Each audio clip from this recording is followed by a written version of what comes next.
Chapter 5 Efficiency through change of pace. Hear how he clears the points o, faith y rattlin' and thumpin'. Now meekly calm, now wild in wrath, he's stampin' and he's jumpin'.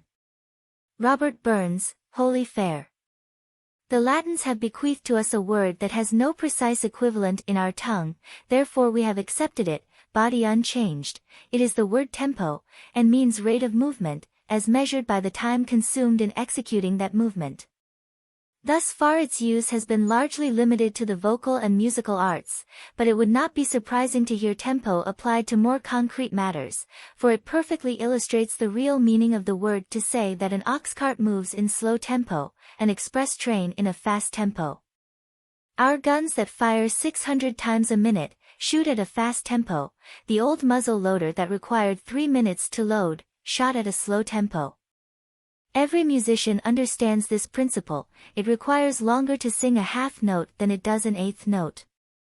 Now tempo is a tremendously important element in good platform work, for when a speaker delivers a whole address at very nearly the same rate of speed he is depriving himself of one of his chief means of emphasis and power. The baseball pitcher, the bowler in cricket, the tennis server, all know the value of change of pace, change of tempo, in delivering their ball, and so must the public speaker observe its power. Change of tempo lends naturalness to the delivery. Naturalness, or at least seeming naturalness, as was explained in the chapter on monotony, is greatly to be desired, and a continual change of tempo will go a long way towards establishing it. Mr. Howard Lindsay, stage manager for Miss Margaret Anglin, recently said to the present writer that change of pace was one of the most effective tools of the actor. While it must be admitted that the stilted mouthings of many actors indicate cloudy mirrors, still the public speaker would do well to study the actor's use of tempo. There is, however, a more fundamental and effective source at which to study naturalness, a trait which, once lost, is shy of recapture. That source is the common conversation of any well-bred circle. This is the standard we strive to reach on both stage and platform, with certain differences, of course, which will appear as we go on. If speaker and actor were to reproduce with absolute fidelity every variation of utterance, every whisper, grunt, pause, silence, and explosion, of conversation as we find it typically in everyday life, much of the interest would leave the public utterance. Naturalness in public address is something more than faithful reproduction of nature, it is the reproduction of those typical parts of nature's work which are truly representative of the whole. The realistic storywriter understands this in writing dialogue, and we must take it into account in seeking for naturalness through change of tempo. Suppose you speak the first of the following sentences in a slow tempo, the second quickly, observing how natural is the effect. Then speak both with the same rapidity and note the difference. I can't recall what I did with my knife. Oh, now I remember I gave it to Mary. We see here that a change of tempo often occurs in the same sentence, for tempo applies not only to single words, groups of words, and groups of sentences, but to the major parts of a public speech as well. Questions and exercises 1. In the following, speak the words long, long while very slowly, the rest of the sentence is spoken in moderately rapid tempo. When you and I behind the veil are past, oh but the long, long while the world shall last, which of our coming and departure heeds, as the 7 seas should heed a pebble cast. Note, in the following selections the passages that should be given a fast tempo are in italics, those that should be given in a slow tempo are in small capitals. Practice these selections, and then try others, changing from fast to slow tempo on different parts, carefully noting the effect. 2. No Mirabeau, Napoleon, Burns, Cromwell, no man adequate to do anything but is first of all in right earnest about it, what I call a sincere man. I should say sincerity, a great, deep, genuine sincerity, is the first characteristic of a man in any way heroic. Not the sincerity that calls itself sincere. Ah no. That is a very poor matter indeed, a shallow, braggart, conscious sincerity, oftenest self-conceit mainly. The great man's sincerity is of a kind he cannot speak of. Is not conscious of. Thomas Carlyle. 3. True worth is in being, not seeming, in doing each day that goes by some little good, not in dreaming of great things to do by and by. For whatever men say in their blindness, and in spite of the follies of youth, there is nothing so kingly as kindness, and nothing so royal as truth. Anonymous. 4. To get a natural effect, where would you use slow and where fast tempo in the following? Fool's gold, see him there, cold and gray, watch him as he tries to play. No, he doesn't know the way, he began to learn too late. She's a grim old hag, is fate, for she let him have his pile, smiling to herself the while, knowing what the cost would be, when he'd found the golden key. Multi-millionaire is he, many times more rich than we, but at that I wouldn't trade with the bargain that he made. Came here many years ago, not a person did he know, had the money hunger bad, mad for money, piggish mad, didn't let a joy divert him, didn't let a sorrow hurt him, let his friends and kin desert him, while he planned and plugged and hurried on his quest for gold and power. Every single wakeful hour with the money thought he'd dower, all the while as he grew older, and grew bolder, he grew colder. And he thought that some day he would take the time to play, but, say, he was wrong. Life's a song, in the spring youth can sing and can fling, but joys wing when we're older, like birds when it's colder. The roses were red as he went rushing by, and glorious tapestries hung in the sky, and the clover was waving 'neath honeybees slaving, a bird over there roundelate a soft air, but the man couldn't spare time for gathering flowers, or resting in bowers, or gazing at skies that gladdened the eyes. So he kept on and swept on through mean, sordid years.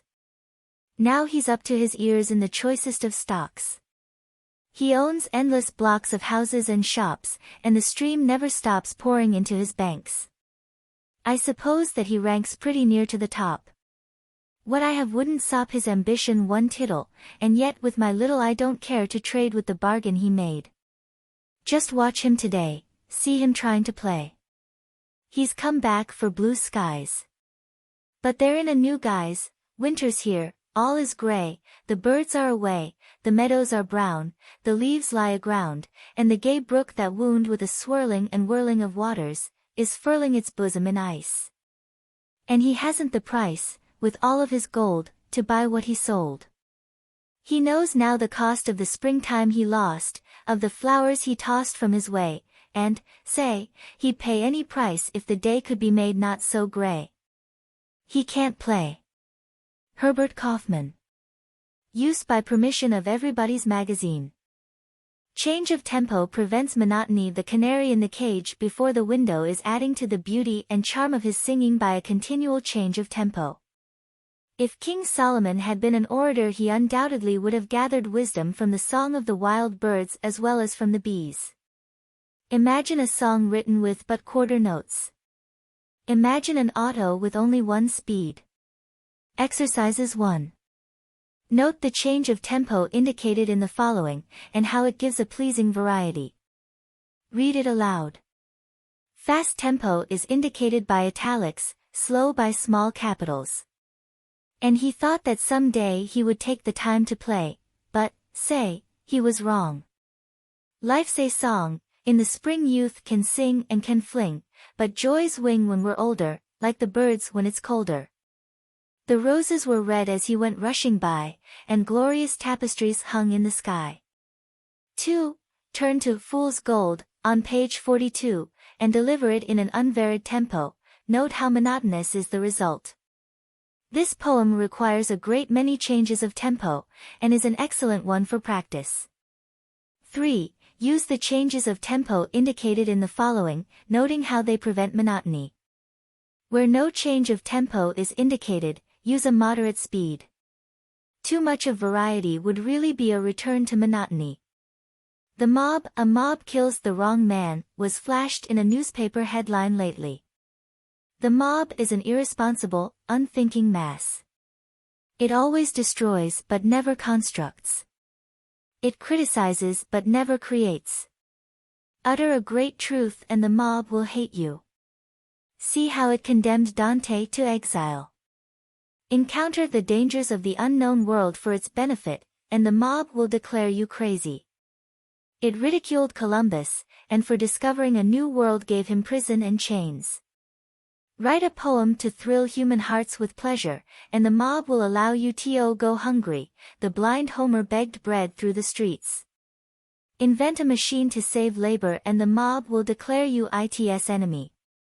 Less than 100 years ago a furious rabble smashed Thimonier's invention, the sewing machine. Build a steamship to carry merchandise and accelerate travel and the mob will call you a fool. A mob lined the shores of the Hudson River to laugh at the maiden attempt of Fulton's Folly, as they called his little steamboat. Emerson says, a mob is a society of bodies voluntarily bereaving themselves of reason and traversing its work. The mob is man voluntarily descended to the nature of the beast. Its fit hour of activity is night. Its actions are insane, like its whole constitution. It persecutes a principle, it would whip a right. It would tar and feather justice by inflicting fire and outrage upon the house and persons of those who have these.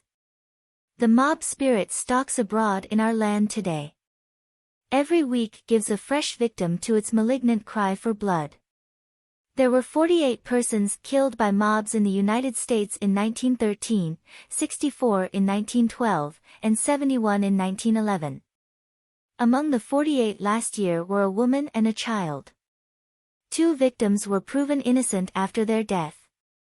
In 399 BC, a demagogue appealed to the popular mob to have Socrates put to death and he was sentenced to the hemlock cup.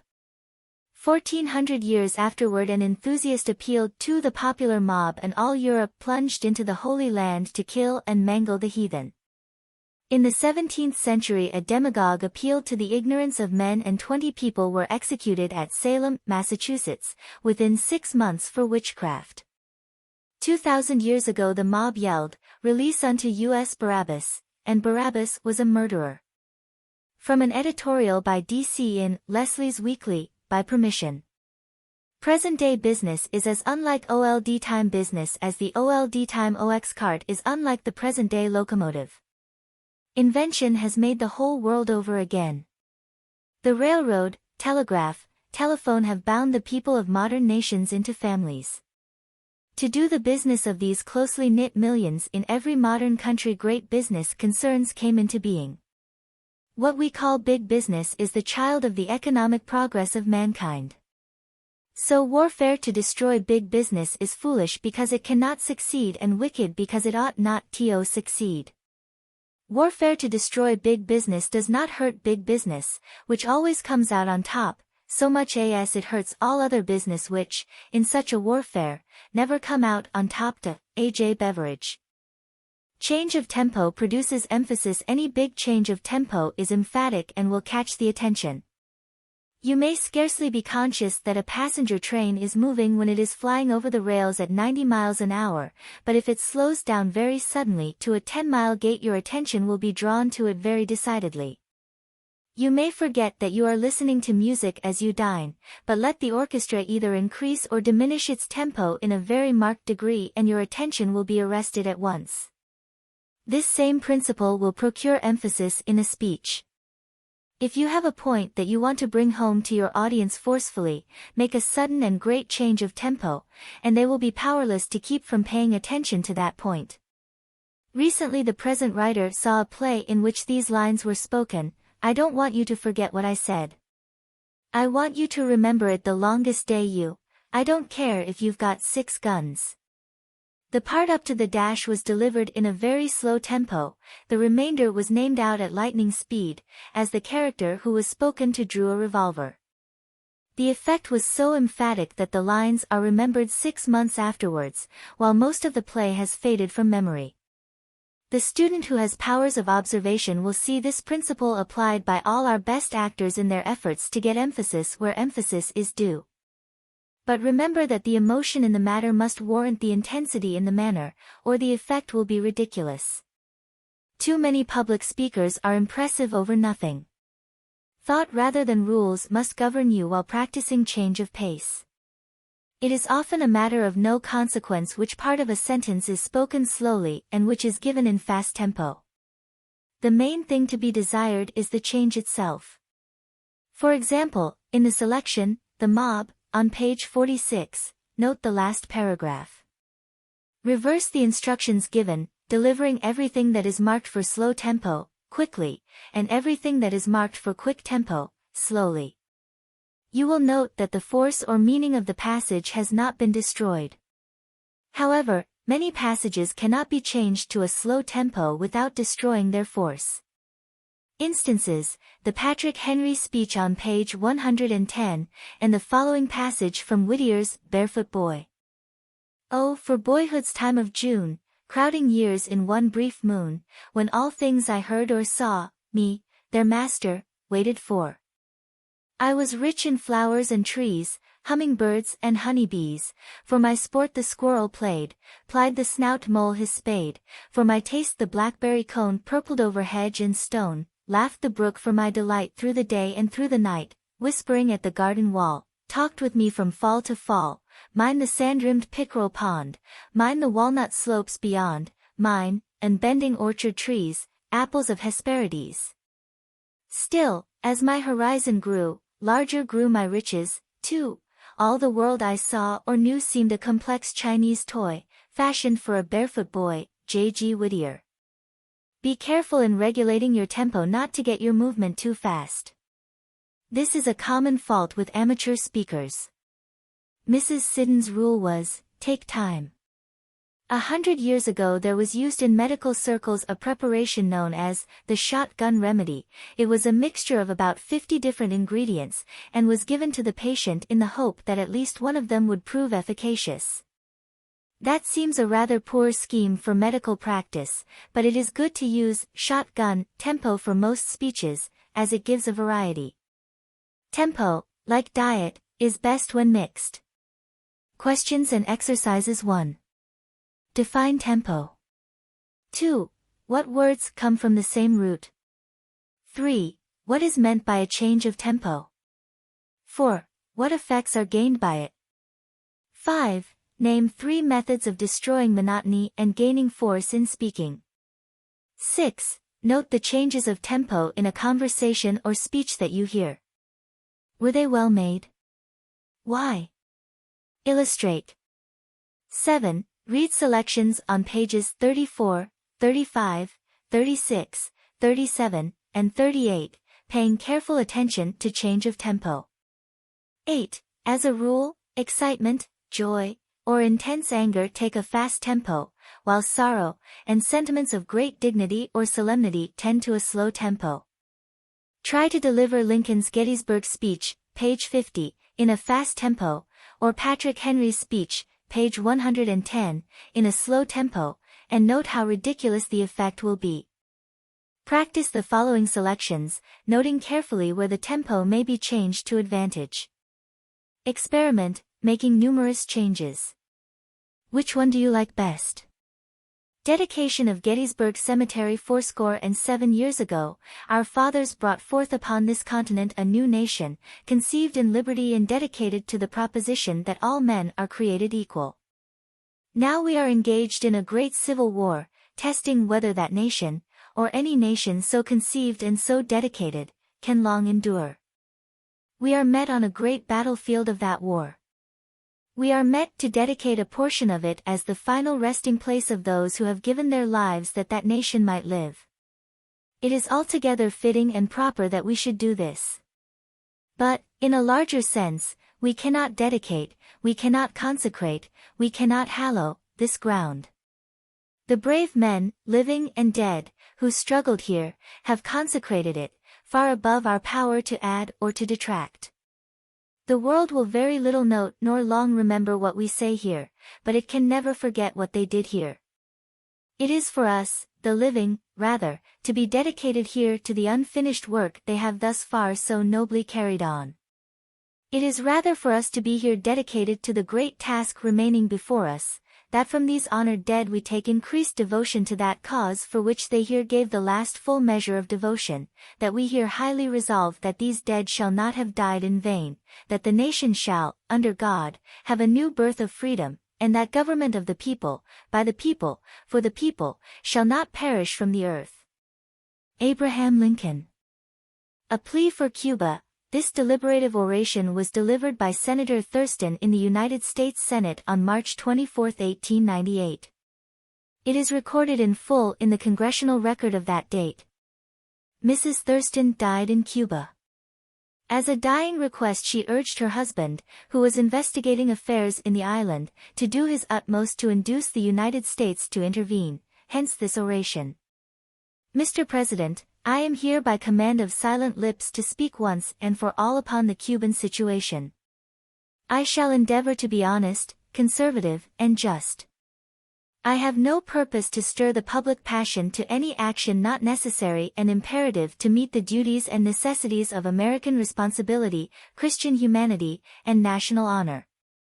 I would shirk this task if I could, but I dare not.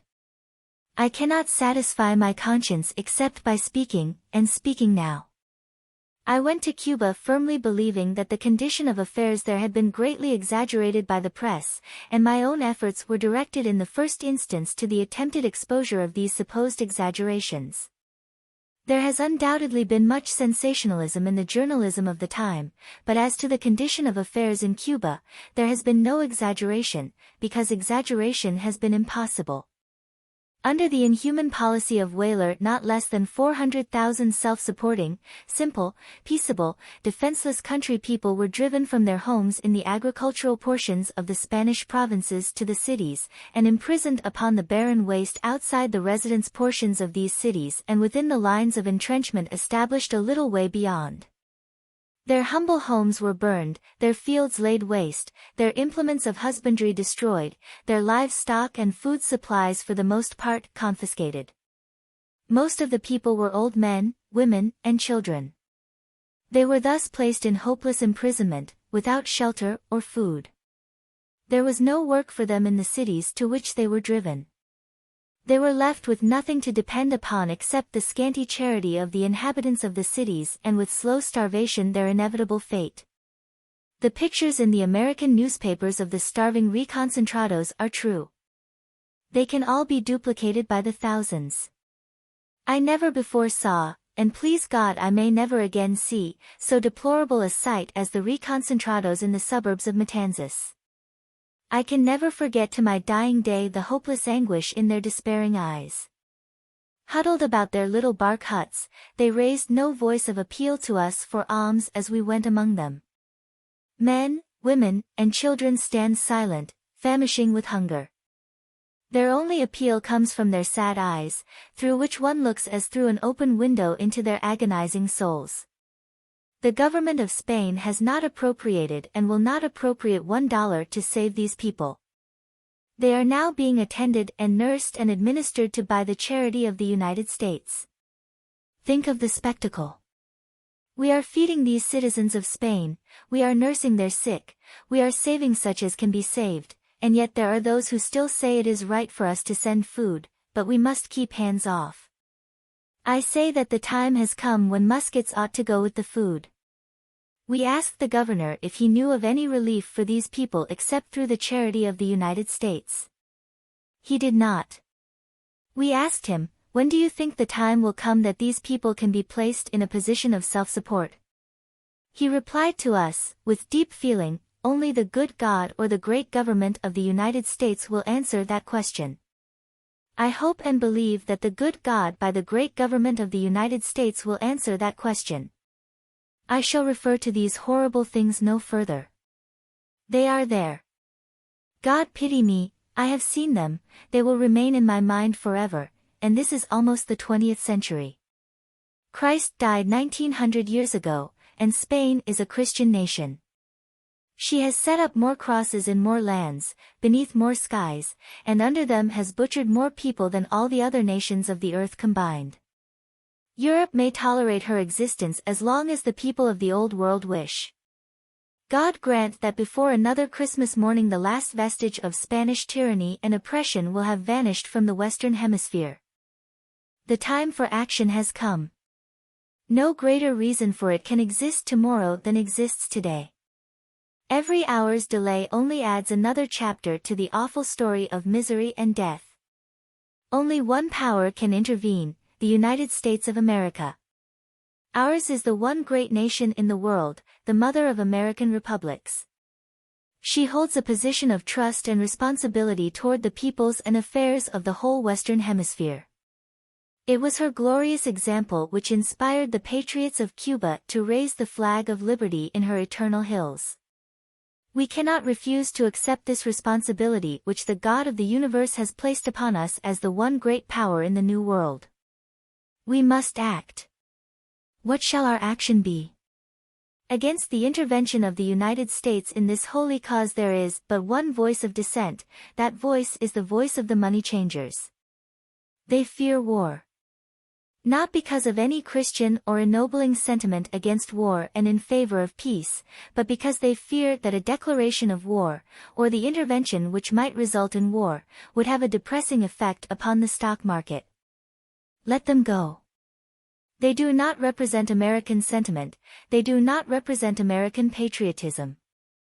Let them take their chances as they can. Their weal or woe is of but little importance to the liberty-loving people of the United States. They will not do the fighting, their blood will not flow, they will keep on dealing in options on human life.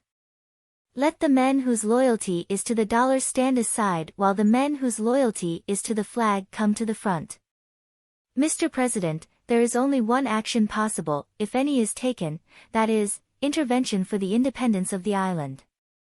But we cannot intervene and save Cuba without the exercise of force, and force means war, war means blood.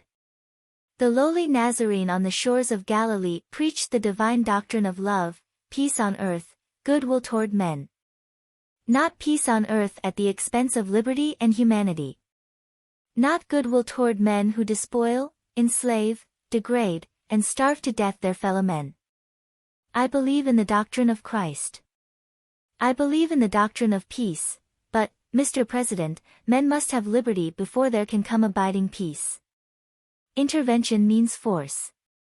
Force means war. War means blood. But it will be God's force. When has a battle for humanity and liberty ever been won except by force? What barricade of wrong, injustice, and oppression has ever been carried except by force? Force compelled the signature of unwilling royalty to the great Magna Carta, force put life into the Declaration of Independence and made effective the Emancipation Proclamation, force beat with naked hands upon the iron gateway of the Bastille and made reprisal in one awful hour for centuries of kingly crime, force waved the flag of revolution over Bunker Hill and marked the snows of Valley Forge with blood-stained feet, force held the broken line of Shiloh, climbed the flame-swept hill at Chattanooga, and stormed the clouds on Lookout Heights, force marched with Sherman to the sea, rode with Sheridan in the valley of the Shenandoah, and gave Grant victory at Appomattox, force saved the Union, kept the stars in the flag, made niggers men. The time for God's force has come again. Let the impassioned lips of American patriots once more take up the song, in the beauty of the lilies, Christ was born across the sea.